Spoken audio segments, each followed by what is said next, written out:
Welcome students to my YouTube channel Physics Classes with Vishal sir. Now we will discuss in continuation our unit 3rd, that is chapter 1st is magnetic effects of current.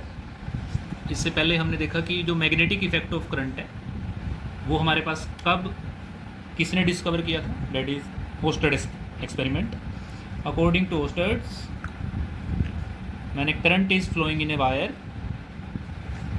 that wire will behave as a source of magnetic field. मतलब अगर हम किसी wire में से current pass करते हैं तो that wire is a source of magnetic field. वो हम डिनोट कर सकते हैं या वो हम फील कर सकते हैं, और कैसे उसको हम एक्सपीरियंस कर सकते हैं with the help of a compass. Now in the continuation our next topic is, अब उस मैग्नेटिक फील्ड को हमने, उस मैग्नेटिक फील्ड की अगर हमने वैल्यू निकालनी है, मतलब वो मैग्नेटिक फील्ड किस किस फैक्टर पे डिपेंड करेगा.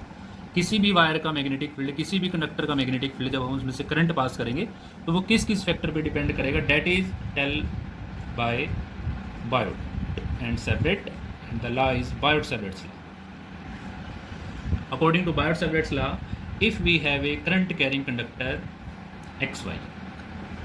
एक्स वाई हमारे पास क्या है, करंट कैरिंग कंडक्टर है जिसमें से करंट कितना फ्लो करता है, suppose I. Consider very small element of this wire D L. हम इस वायर का एक स्मॉल एलिमेंट कंसिडर कर लेते हैं डी एल, और हमने इस वायर का मैग्नेटिक फील्ड किस पॉइंट पे निकालना है, suppose P point, and this point P will makes an angle theta with the current element D L. हमने इस वायर का एक small element D L consider किया और वो पी पॉइंट से कितना एंगल बनाता है, suppose theta, and the position vector is r vector, and the current flowing is I in the wire. So at this point the magnetic field, अब magnetic field को किससे रिप्रेजेंट करते हैं, B से. अब क्योंकि हमने स्मॉल एलिमेंट DL लिया है तो मैग्नेटिक फील्ड को भी हम क्या लिख लेते हैं, सपोज DB. तो P पॉइंट पर जो मैग्नेटिक फील्ड होगा, let it be DB, and that is directly proportional to, किस किस फैक्टर पे वो मैग्नेटिक फील्ड डिपेंड करेगा. First factor is current, directly proportional to current. The next one factor is length of current element. Third factor is sign of angle theta between current element and the position vector, and inversely proportional to distance square, that is वो point हमारा कितनी दूर है. तो इन सबको combine करने से हमारे पास क्या आएगा, D B directly proportional to I D L sine theta upon R square. Equality में चेंज करेंगे तो एक कॉन्स्टेंट आएगा, and that constant can be denoted by K I D L sine theta upon R square, and the value of that constant k, the value of k is equal to mu naught upon 4 pi, और इस constant की value हमारे पास कितनी होती है, 10⁻⁻⁷ sorry t is the unit of magnetic field, that is Tesla meter per ampere. Okay, so put the value of k, so what will we have, dv is equal to mu naught upon 4 pi I d l sin theta upon r square. So this is the formula for the Biot-Savart law. dB is equal to mu naught upon 4 pi I dl sin theta upon. Now in the next we have the application of Biot-Savart law. We will discuss first application of Biot-Savart law. हमने क्या calculate करना है, first is magnetic field due to a long straight conductor. हमने एक long straight conductor का magnetic field निकाला.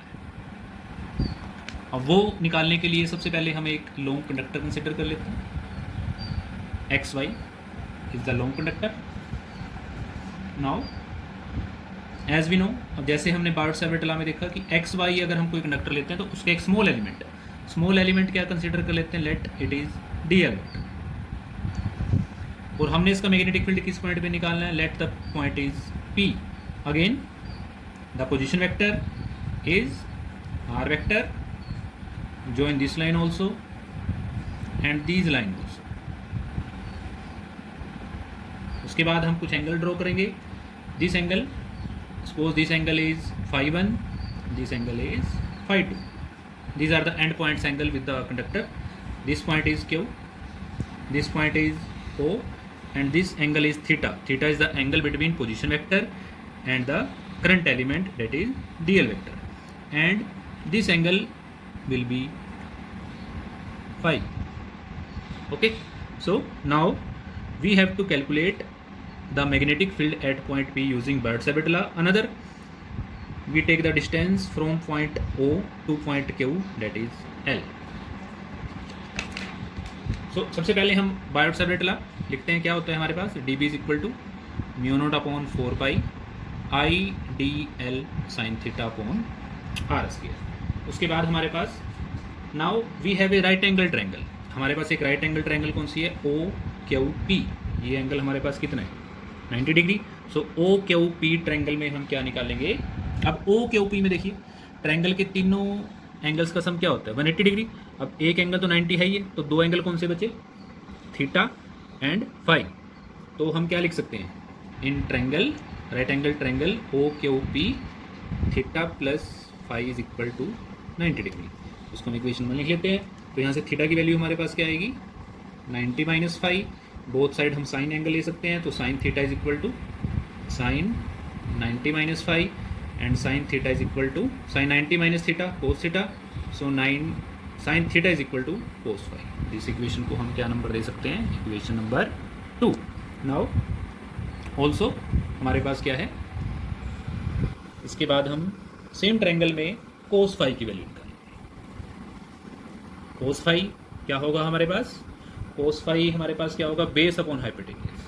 अब base upon hypotenuse जब हम लिखेंगे तो हमारे पास क्या आएगा, cos phi is equal to A. अब इस ट्रायंगल में जो हमने डिस्टेंस लेनी है पी से लेके क्यू तक, उसको हम ए कंसिडर कर लेते हैं. तो कोस फाई हमारे पास क्या आएगा, ए अपॉन हाइपोटेनियस कितना है हमारे पास, R. Cos phi is equal to A upon R. तो आर की यहाँ से वैल्यू हमारे पास क्या आएगी, ए अपॉन कोस फाई, और 1 अपॉन कोस हमारे पास क्या आ जाएगा, ए सेकेंड फाई. इसको हम इक्वेशन 3 मान लेते हैं. सेम ट्रायंगल में जब हम tan फाई निकालेंगे, tan फाई हमारे पास क्या आएगा, एल अपॉन ए. क्रॉस मल्टीप्लाई कर दीजिए इसको, तो एल हमारे पास क्या आएगा, ए tan फाई. अब फॉर्मूले के अकॉर्डिंग हमने डीएल निकालना है. बायोट-सावर्ट लॉ में डीएल, तो डीएल डेरिवेटिव कर देते हैं दोनों side. A is equal to tan phi का डेरिवेटिव क्या होता है, second square phi into D phi, equation 4. तो अब हमारे पास वैल्यूज़ जो आई हैं इक्वेशन 2, 3 और 4 से, इक्वेशन 2 साइन फाई थीटा की वैल्यू हमारे पास कितनी आई है, कोस फाई, और हमारे पास इक्वेशन 3 आर की वैल्यू, और इक्वेशन 4 डीएल की वैल्यू. इनको हम पुट करेंगे इक्वेशन 1 में. तो इक्वेशन 1 में जब ये वैल्यूज पुट करेंगे तो हमारे पास क्या आएगा, D B is equal to mu naught upon 4 pi I D L की वैल्यू क्या आई है, second square phi into D phi, और साइन थीटा की वैल्यू क्या आई है, कोस फाई, और आर की वैल्यू हमारे पास क्या है, ए सेकेंड फाई, तो उसका स्क्वायर हो जाएगा ए सेकेंड स्क्वायर. जो फैक्टर कैंसिल होते हैं हम उसको कैंसिल कर देंगे. तो डी बी की वैल्यू हमारे पास क्या आएगी, mu naught I upon 4 pi A into cos phi into D phi. अब हमें टोटल मैग्नेटिक फील्ड निकालना है. टोटल मैग्नेटिक फील्ड क्या निकलेगा, हम इसका इंटीग्रेशन करेंगे. Integration of d b and limit is from minus 512 plus 52. 5 1 5 2 हमारे पास क्या थे, angles of the end point of the conductor. तो कंडक्टर को हमने अब फुल कंडक्टर कंसिडर करना है, तो पूरी लिमिट हम क्या लेंगे, -2 प्लस, तो -512 प्लस 52, और उसके साथ जब हम वैल्यूज पुट करेंगे तो हमारे पास क्या आएगा, -512 plus 52 mu naught I upon 4 pi A into cos phi into D phi. So integration में हमारे पास mu naught I upon 4 pi A integration से बाहर लिखेंगे क्योंकि डेट इज़ कॉन्स्टेंट, और इंटीग्रेशन किसका करेंगे, कोस फाई का. लिमिट आर -512 प्लस 52, और यहाँ पर हमारे पास क्या है, डी फाई. कोस का इंटीग्रेशन हमारे पास आएगा sine, so mu naught I upon 4 pi A, और साइन जब इंटीग्रेशन आएगा तो upper limit minus lower limit, मतलब upper limit -52 and lower limit is -5. Sine minus theta plus बन जाएगा, यहाँ माइनस बाहर आ जाएगा. तो mu naught I upon 4 pi A sine 5 plus sine 5. तो ये हमारे पास नेट मैग्नेटिक फील्ड आ गया किसका, due to a straight current carrying conductor. So students, in next video we will discuss about the next applications of the Biot-Savart law. Thank you.